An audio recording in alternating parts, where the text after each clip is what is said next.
waruwaay waruwaay mi ngi nekk ci biir Yeumbeul Nord nekk quartier bi mujj ci Yeumbeul Nord nekk itam ci diggante benn baraak ak gàddaay. waruwaay dafa enclavé wu mu ngi nekk ci diggante gàddaay ak benn baraak. waruwaay ñu ngi ko sanc en 2006 waruwaay bëri na jafe-jafe waruwaay ba mu fi nekkee ba tey puusul paasul parce que ñoo ngi doon jooy éclairage ñoo ngi doon jooy ndox école dispensaire loolu yëpp amut waruwaay loolu yëpp amul waruwaay même lamp yi nga xamante ne biñ ñëwee samp poto yi lamp yi fiy tàkk jot a tàkk ñun ñoo cotiser suñuy dërëm ak suñuy ñaar dërëm dem jëndal lamp woo électricien mu monteel ñu ay lamp. amuñu yoon amuñu marché amuñu ndox amuñu dara courant bi doyut suñu dara nag damaa defe sax ñun dañoo boolewut ci dëkk bi. waruwaay nag quartier bu roqee la ci Yeumbeul Nord waruwaay am na lu tollook juróom benn téeméeri kër yu nekk ci biir waruwaay am na jafe-jafe ndox am jafe-jafe sécurité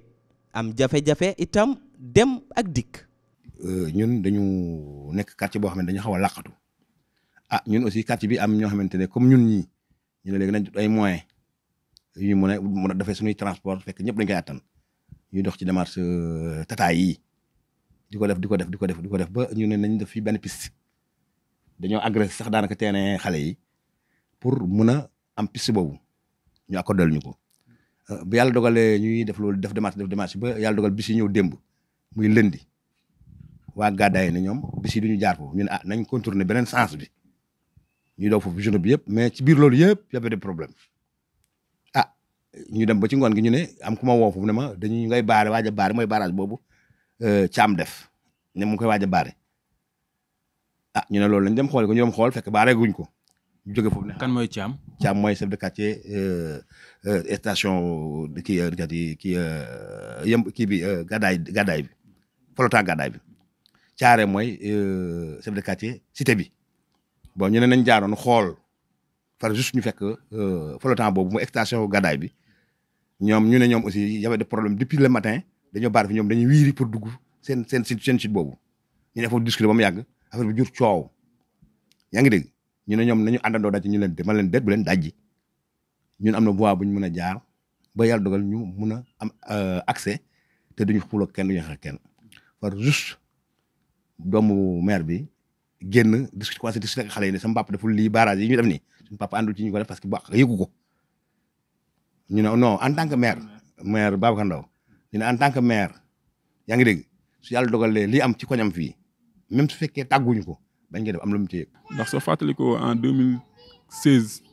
37 bi dafa njëkkoon di gaare gàddaay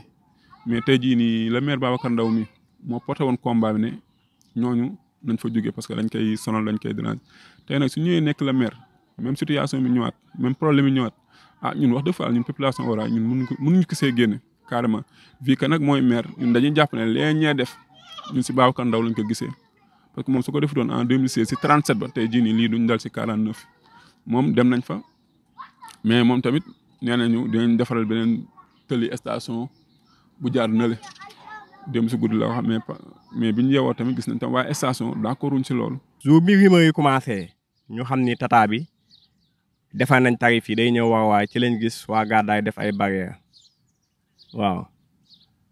ñu ni barrières yi pour lan la baalu tata yi ñuy wax ñu ni non affaire sécurité la parce que day am agression nangam ñu ni kon garaawul mais ñu constaté ni en notre grande surprise biñ ñee tata yi jour bi muy njëkk a daw ñu gis ñu wàccee barrières yëpp kanaase ko léegi population bi comprendre ni kon barrières yi biñ koy defar ligne tata bi moo tax ñu ne kon nañ wii am nañ beneen sens muy Waruwaay extension ñu dem foofu chauffeur bii si ñëw fa ni ñu fii mënuñu fi jaar dafa am suuf wala kii quartier bi dajale li ñu am ci suñu keesu quartier ak li ñu am ci xaalis yëpp fay ay saret jël gravats yi ñu am yëpp def ko foofu pour mu tane pour bii si mën fa jaar waaw biñ gisee ni bii si ñu ngi fay jaar ñu gis ñoom tamit waa Extension ñoom tamit ñu jël ay jalu camion grava sotti ko foofu. ci la ñuy jóg ñun ci suba gi ne léegi dañ dem xool loolu ba xam ne am na preuve bi ñu demee xool kii jal yi ci la ñu woowee caam direct caam nañu ñun conseil quartier bi il faut ñu xaale bi ñëw ñu ne ah lii cas urgent la de tey su fekkoon ne maanaam tey cas boo xamante ne lu mel ni lakk wala lu mel ni accident wala lu mel ni maanaam cas boo xam ne sapeur dafa war a ñëw pour def intervention am fekk ñu tëj fee maanaam su yéexee di ngeen ci am benn problème yéen délégué quartier yi baare bi yaa ngi dégg caam ne moom il faut ñu may ko parce que déjà préfet woo na ko il faut muy ju ko ba ñëw boo ñu xaar ne loolu yëpp problème la ñu ne nañ ko ne préfecture wax ak moom biñ demee wax ak préfet mu dégg lañ ko wax dafa woo carrément caam ne ko yoon mayu la nga baare voie publique. soo gisee lii yëpp ñu am problème démb problème tata yeeg kii yi transport bi mooy problème école parce que lu ëpp école bee tax suñu doom yi pour ñu mën a jàng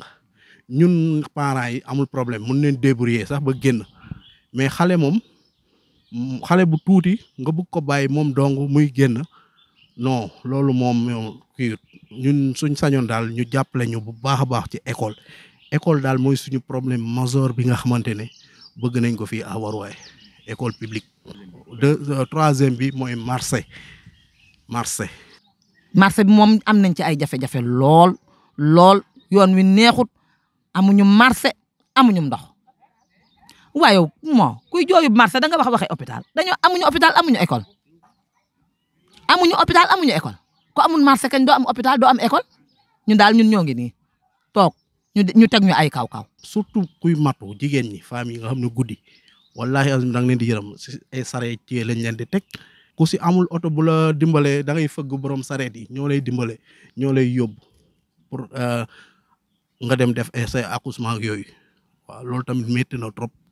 képp koo xamante ni fi mu toll nii amoo moyen def devis fay sa xaalis ñu indi la ndoxu pompe ngay naan wala nga génnee 50 francs benn gurtu bu ndaw gurtu 10 litres yi moom la ñuy jaayee 50 francs kon loolu xam nga métti na ku ñu ci dimbale ñu jël. école tamit amuñu ko te gis nga macha allah espace bi fi am war nañ am yoon bu baax war nañ am école parce que ñu ngi ci biir dëkk bi. parce que bu suñu doom yi di génn di dem ci jàngi ay difficultés yu métti la ñuy jànkoonteel imagine nga am 3 élèves nga war leen fayal ku nekk 200 francs ñu dem jàng ji aller retour ku nekk 200 francs en plus ak fay bi mensualité bi mais loolu ñëpp ñu amul moyen da ngay obligé sa benn doom ngay jël fayal ko mu dem jàngi ñeneen ñi des xaar kon loolu métti na ci état bi jàpp gestu Warouwaye dimbali ñu ci yoon wu baax dëkk yi koñ yi lépp li ñu am yëmbal fii commune bi yeneen koñ yi li ñu am Warouwaye am ko Warouwaye boo xoolee moo nekk koñ bi mujj ci quartier yëmbal nord. fii door nañ fee ba fa nangul seen i alal fii du jeex mais viol am na fi ci biir Flawo bi am na fi yëpp am na fi yëpp ñàkk oto moo tax moo kii mais bi ñuy xeexee ba tàng rek bi am loolu xawoon na wàññeeku. mais ba tey am na ñuy dox ñoo xamante ne xëy na kalandoo yi mënuñu leen doy ñun waa Warouwaye ñun xëccewuñu ay terrain yu ñuy séddoo xëccewuñu ay terrain yu ñuy pàccoo li ñu soxla mooy lu dëkk war a am ñu am ko te suñu 3 hectares yi ñuy wax noonu 3 hectares yi ñuy wax noonu nañu dim lay war su lépp lu ñuy programmé nañu solaale ci su dul loolu moom dina métti lool. kër gii bi mu defee devis bi 60 mètres fay na 430 000 mbedd bee ngay gis ne kooku mooy suñu président conseil dafa sacrifié wu da doon tabax këram mais dafa sacrifié wu génnee 950 000 pour jëlee fële ndox mi mu jël ci mbedd mi yëpp nga xam ne léegi ñi nekk ci mbedd mi yëpp ñoom dina mën a am accès fay 115 000 wala 120 000 pour mën a am ndox xam nga loolu métti na mais loolu mu def noonu amul ñeneen ñi mënuñu ko xam nga kon métti na léegi nag bu fekkoon ne tey dimbale nañ ci branchements sociaux mais ñun ñëpp dañu am ndox ku nekk fay 14 000. te lii doo xoolee moo ngi toll si 70 hectares yoo xam ne mbarax kese la ay jaan yi ay yeew yi ngand sa ñoo fi ne waaw doo demee quartier Ibra Kébé tamit gis naa dafa ay yeneen façon jaan yi fay ne mais mënoon nañ ko def mënoon nañ ko utiliser moom ak dex bu Malika def ko comme lu sama chef de quartier bi doon wax ndax jamonoy Lamine Diop yooyu prévoir nañ ko def ko ay site touristique waaw gars yi di fi ñëw nu xool na leen fi dafay ay gaal daf fi yenn installation yu bari mais doo xoolee tey ak commune bi ni muy doxee nii ni ñuy gën di mën peut être da ngay doo demee côté gàddaay bi na le entrée bi da ngay gis ne nit ñi ñoo sëkk côté boobu sax di sëkk di jaayaat kër yi par nànk-nànk te loolu nag dañ see war a jóg xoolaat espace yi quoi mais yëmbal même dulul lii doo duggoon fii si biir filao yi rek da ngay gis ne yëmbal dese na beneen espace yi bare bare quoi mais yooyu nag ay volonté politique la laaj quoi yenn saa yi tamit nekku ne yow da ngay nekk opposant ba doo wax ak ñu fi ne opposant nga dëgg la mais mun ngaa dem gisante waa état bi présenté leen lii ndax lu toll nii 70 hectares nekk si digg yëmbal xoolu yëmbal tamit bëgg ko seetaani nii muy nekk loo xam day jur ay yoo mbarax yi di fi ne jaan yi di fi ne wax dëgg yàlla nit ñi mënuloo dëkk ak moom tamit quoi. fii am na yeew am na jësit des fois ñu rey ci ay yeew yu bëri wala ñu rey ci ay jësit yu bëri yenn saa yi léegi lu bëgg daal maanaam kun maa xel kii bi dafa bi ñu jël kun reyee yeew ñu jël ndax des fois ñu yar suñuy ginaar wala ñu yar suñuy xar mu leen di rey dana ma di dugal si biir dafa da nga gis kii bi da gis sax dafa am ay tàkk jëppet du xam di ko taal toog ay fan di tàkk mu jëkk daal fay boppam yeew moo ko modd rey ko ba mu dee mu bàyyi ko foofu tu jaan bu dem mi ngi fi li ñuy wax yeew ak ay jën yu ñuy wax waas te suñu xale yi daanaka ci taatu dex bi la ñuy fooye lii nag am nay jamono Lamine Diédhiou doon na ci wax pour zone touristique maanaam ñu def fexe ba ni ñu dundee barax bi pour léegi barax bi doon maanaam loo xam ne day deñ maanaam ñu def ay gaal yoo xam ne dañuy dem di traversé dem benn baraak traversé dem benn asigna mu doon zone touristique mais boobu léegi xamuñu lu ci état wax mais ñun luy vraiment mënoon nañ ko exploiter parce que chinois yi aussi dégg naa ay jamono doon nañ ko laaj pour béy ci ceeb parce que lii fi ne nii dex yi ma gis fii ci Sénégal suñ ko doon exploiter te ci ceeb mën na am sax duñu egg waalo te ceeb bi dina mën a couvrir lu bari yooyu yëpp ay jafe-jafe la yoo xamante ne état war na ko gëstuwaat xam ne fii kat am na ruq yoo xamante ne xëy na amul benn njëriñ fa mu tëdd mais mën nañ ko exploiter en tant que état pour def fa dara pour état bi pour askan bi gis ci seen bopp dina am ay employés yu fay liggéeyee dina am njëriñ lu fay génn loo xam ne day dalwaat ci biir askan bi kon loolu ñu ngi interpeller état mu ñëw xoolaat lii diggante bii mu nekk nii mu tëdd nii amul benn njëriñ bul dañuy yokk problème kon état ñu ngi koy tàllal loxo mu ñëw xool lag bi ak yeneen lag yi xool ni mu koy exploiter soit su xamee da mën na ci bay ceeb loolu ba léegi tant mieux su fekkee aussi mën na ko def zone touristique ay nit di ñëw di fay di njëriñu askan wi loolu aussi tant mieux mais bàyyi ko ni moom vraiment mën nañ ko xoolaat bu baax a baax a baax a baax sàcc barki dem lañ ko indi sama kër sàcc xam lu mu def dugg ci biir kër di sàcc ay téléphone ñu dàq ko mu raw dugg ci biir barax bi pour ñu jàpp ko il fallait que ñu def ay bonne volonté ñoo xam ne dañu ñeme ndox mais xam nga man mii dama dugg ci ndox xam la ma fay dajal mais ay bonne volonté mujj dugg jàpp booy bi indi ko ñu mujj koy police yooyu yëpp ay jafe-jafe la parce que xeetu làqatukaay la kenn xamul fay làqatu mën na doon jaan mën na doon nit mën nga génn fi rek guddi ñu assommé la parce que xam nga lu fi ne kon loolu jafe-jafe la am déet tey saay-saay su la bëggee saay-saay mën na laa xaar fii parce que man am na loo xam ne su may jàll guddi gi mën naa tataf ne fi moo gën a jege nit fekk ma vraiment te kenn du ko yëg loolu yëpp ay jafe-jafe la kon état na ci def taxawaayam moom itam nañu jàppale bu baax a baax ci loolu ñoo leen di sant di leen gërëm